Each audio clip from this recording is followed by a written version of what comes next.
This one thing could literally replace our entire medical system. Now, I'm not talking about emergency care, things like that. I'm mainly talking about chronic disease. I really looked at this topic from many different angles, just posing this question: what is the most powerful thing you can do for your health? Everyone can afford it. It will produce the most weight loss of anything that you do. It will fix a stubborn metabolism, and that's called the set point. So you might lose, let's say 20 pounds, but then your body will not let you lose more than that. This particular thing will address that and fix that. This natural therapy has the ability to fix your brain, repair brain tissue. It actually helps regrow your brain cells. It increases your mood, your cognitive function. The effects of this therapy on your mitochondria are very similar to exercise. Can you guess what it is? If you guess fasting, you are correct. If you did fasting, your medical expenses will go way, way down. You're not starving your body. You are just controlling when you eat and when you're not eating. When I was first introduced to fasting, I really did not think anything about it. I thought it was like, what's that going to do? It's not changing the calories that you're eating, until I started looking at it,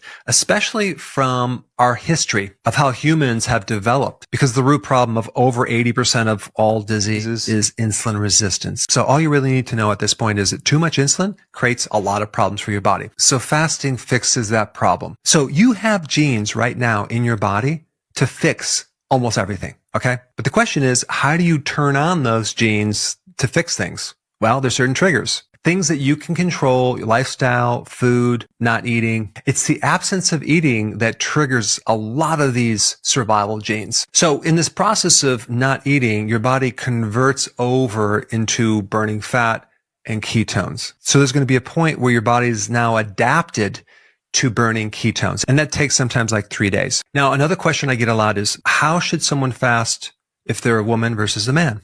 And there's a really good book I recommend. I'll put the link down below. It's entitled Fast Like a Girl. Now, because a woman goes through this whole monthly cycle, you have to adjust the fasting schedule a little bit. So in Dr. Mindy's book, to keep this really simple, as soon as you have your period and the hormones are starting to build up, between day 1 and day 10 is when you want to do some hardcore fasting, because you have enough hormones to be able to afford to do fasting. And this is the time you want to do fasting, especially to lose weight. But as we get to day 20, okay, so now we're on day 20, all the way to the end of the month, that's when you don't want to fast. There's already too much stress on the body. You don't want to add fasting to alter those hormones. But then as soon as you have your period, the next 10 days, you're right back on track. That doesn't mean I recommend snacking. Maybe just 3 meals. I think that would be sufficient. So that's a real rough summary of her book. You can get a lot more details if you want to get it. I'll put the link down below. If we're dealing with hormones, these hormones are made out of cholesterol. Then that cholesterol is then turned into these steroid hormones. Out of all the hormones, progesterone is probably one of the most potent protectors of the brain. When progesterone goes too low, your brain is at risk. So the whole point on that is just to make sure you have enough of the raw material. And the raw material I'm talking about is cholesterol. There is a lot of cholesterol in egg yolks, in shellfish like shrimp. Liver has cholesterol. Fatty cheese has cholesterol. You also want to make sure that you really deal with this stress level, because if the stress is really high during menopause, what will happen is your adrenals will start stealing some of the raw material and take them away from progesterone and other hormones. So doing things to reduce stress is super, super important. There's actually 2 cofactors that are really important that a lot of people are missing, and that would be magnesium and zinc. What you need to know about magnesium is, number 1, most people are deficient. Number 2, it's almost impossible to test for it. You can't test for it in the blood because most of it is inside the cell. You have to do a very sophisticated test to measure it, and most, if not all, doctors do not test for magnesium. The one you want is magnesium glycinate before bed, and you want at least 400 milligrams. Now, as far as zinc goes, you need about 50 milligrams of zinc. But if you had shellfish, you can easily get your zinc, especially oysters. Now, a couple rules about fasting. The rule of thumb is don't eat if you're not hungry. Ride the wave. Go a little longer. Because if you were able to go 36 to even 72 hours of fasting, you literally are going to generate immune stem cells. That's huge. So number one, let your body tell you how long to fast. If you do fasting and you feel like crap, you need to eat. I would say everyone could do this intermittent fasting, but when we get into more prolonged fasting, allow your body to tell you if it's working. And also it really depends on what you're trying to solve. If you're trying to lose weight, of course you want to fast a lot longer. Now, there's also this topic that you may have heard when you do low carb, your cortisol is going to increase. There is no hardcore evidence that shows that cortisol is going to increase when you do fasting or on a low carb diet, because that study was done on rats. Okay. And yeah. Okay. So if something works on rats, it may work on humans, but that is in the area of opinion. It's not based on facts. I have over 8,000 success stories on my website from people doing this, getting off medication,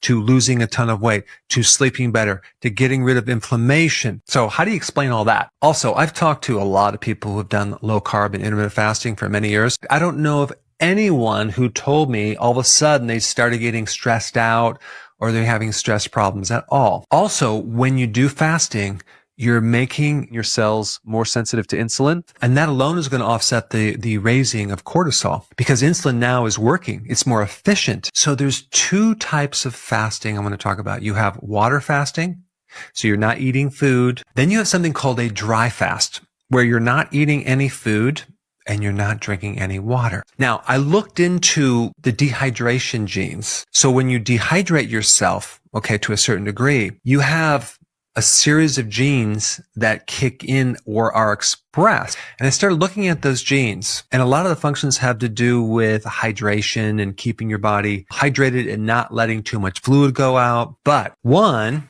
is enhanced weight loss. This might be hard to believe, but your fat can be converted to water. If you take 1 pound of fat and you burn it with oxygen, it'll turn into a little bit more than 1 pound of water. So it's not that fat is saturated with water. When you burn that fat, it turns into water. And this is really bizarre. Look it up. It's totally true. The point is, we're not trying to dehydrate you. We're just trying to control when you feed the body water. There's more antioxidants to develop in the brain. You get enhanced autophagy, so you get a deeper cleaning of the cells. You get more detoxification from the liver. As far as what I'm doing presently, okay, and I will switch it up occasionally, but I used to fast from dinner all the way and just skip breakfast and have the first meal, let's say a late lunch at 2, maybe 3, and then also have a dinner. Now what I'm doing is I'm actually consuming a breakfast in the morning. Sometimes it's at 9:30, sometimes it's at 10, sometimes 11. And then I'll also have a lunch at 1. Sometimes my second meal is at 2. But what I've done is I'm feeding my body more when I need more energy, which is in the first part of the day,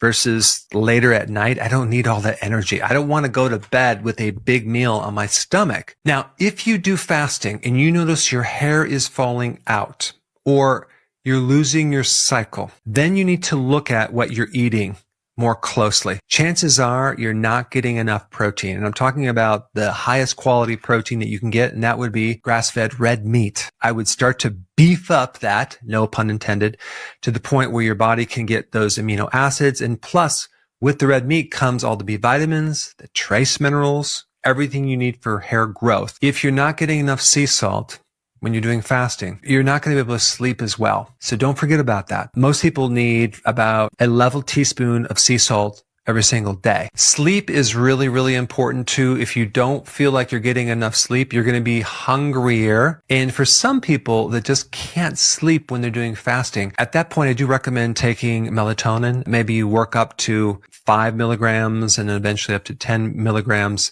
And you take that before bed. All right. So now that you know a little bit more about fasting, if you want to know what to eat, you should watch this video right here. Check it out.